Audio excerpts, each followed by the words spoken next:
राम राम राम राम राम राम राम राम राम नारायण नारायण। निर्गुण उपासना में वही शक्ति ब्रह्म विद्या हो जाती है और सगुण उपासना में वही शक्ति भक्ति हो जाती है। जीव भगवान का ही अंश है। जब वह दूसरों में मानी हुई ममता हटाकर एकमात्र भगवान की स्वतः सिद्ध स्वाभाविक आत्मीयता को जागृत कर लेता है, तब भगवान की शक्ति उसमें भक्ति रूप से प्रकट हो जाती है। वह भक्ति इतनी विलक्षण है कि निराकार भगवान को भी साकार रूप से प्रकट कर देती है, भगवान को भी खींच लेती है। वह भक्ति भी भगवान ही देते हैं। भगवान की भक्ति रूप शक्ति के दो रूप हैं, विरह और मिलन। भगवान विरह भी भेजते हैं और मिलन भी।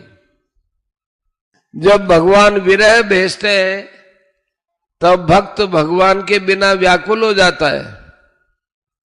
व्याकुलता की अग्नि में संसार की आसक्ति जल जाती है और भगवान प्रकट हो जाते हैं।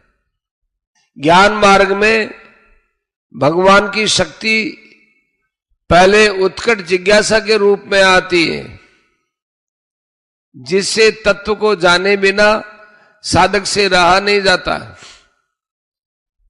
और फिर ब्रह्म विद्या रूप से जीव के अज्ञान का नाश करके उसके वास्तविक स्वरूप को प्रकाशित कर देती है।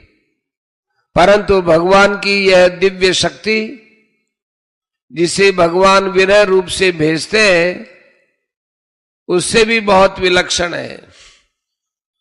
भगवान कहाँ है, अब मैं क्या करूं, कहां जाऊं, इस प्रकार भक्त व्याकुल हो जाता है, तो वह व्याकुलता सब पापों का नाश करके भगवान को साकार रूप से प्रकट कर देती है।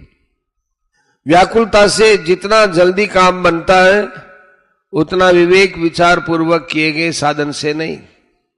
विशेष बात, भगवान अपनी प्रकृति के द्वारा अवतार लेते हैं और तरह तरह की अलौकिक लीलाएं करते हैं। जैसे अग्नि स्वयं कुछ नहीं करती, उसकी प्रकाशिका शक्ति प्रकाश कर देती है, दाहिका शक्ति जला देती है,